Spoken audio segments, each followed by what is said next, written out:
আসসালামু আলাইকুম। আজকে আমরা মাইকেল মধুসূদন দত্ত, জসিমউদ্দিন, আলাওল এদের সম্পর্কে বিভিন্ন পরীক্ষায় আসা গুরুত্বপূর্ণ প্রশ্ন সম্পর্কে জানব। মাইকেল মধুসূদন দত্তের প্রধান অবদান কোনটি? মহাকাব্য রচনা। মাইকেল মধুসূদন দত্তের প্রধান অবদান কোনটি? মহাকাব্য রচনা। বাংলা সাহিত্যের প্রথম মহাকবি মাইকেল মধুসূদন দত্ত।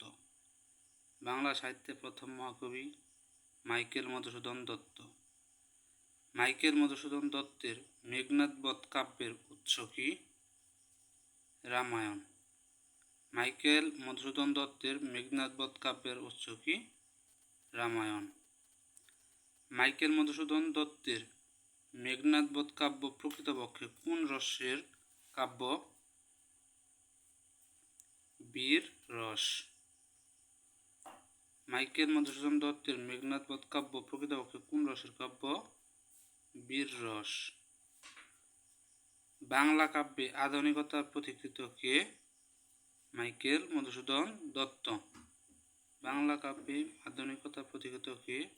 মাইকেল মধুসূদন দত্ত। অমৃতাক্ষর ছন্দে রচিত মাইকেল মধুসূদন দত্তের প্রথম কাব্য কোনটি? তিলোত্তমা সম্ভব। অমৃতাক্ষর ছন্দে রচিত মাইকেল মধুসূদন দত্তের প্রথম কাব্য কোনটি? তিলোত্তমা সম্ভব।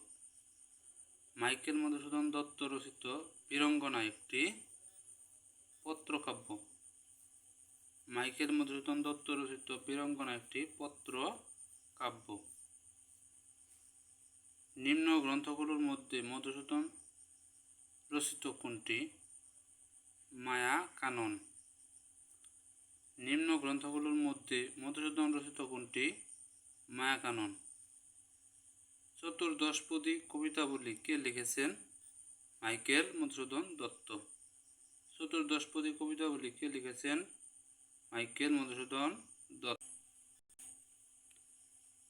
মধ্যযুগের কোন সাহিত্যিক সর্বপ্রথম ধর্মনিরপেক্ষ সাহিত্য রচনা শুরু করেছিলেন? আলাওল।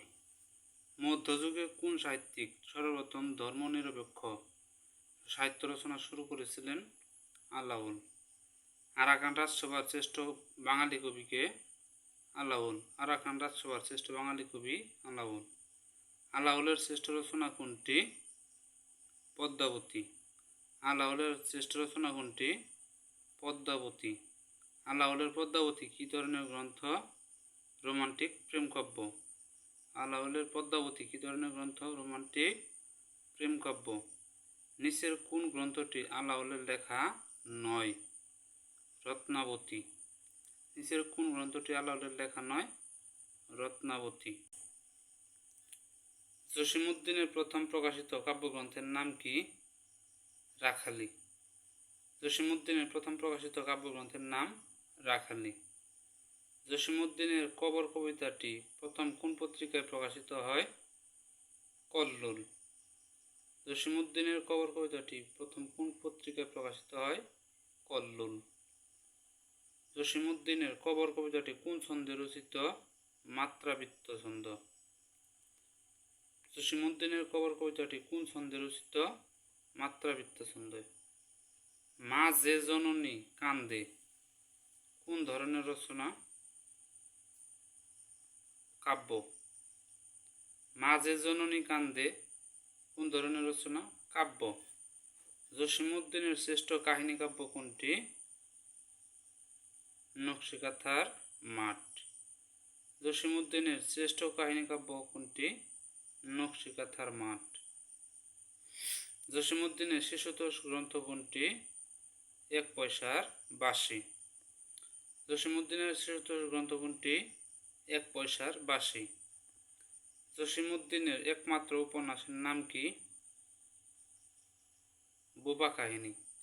জসিমউদ্দিনের একমাত্র উপন্যাসের নাম বোবা কাহিনী। নিচের কোনটি জসিমউদ্দিনের রচিত নাটক? বেদের মেয়ে। নিচের কোনটি জসিমউদ্দিনের রচিত নাটক? বেদের মেয়ে।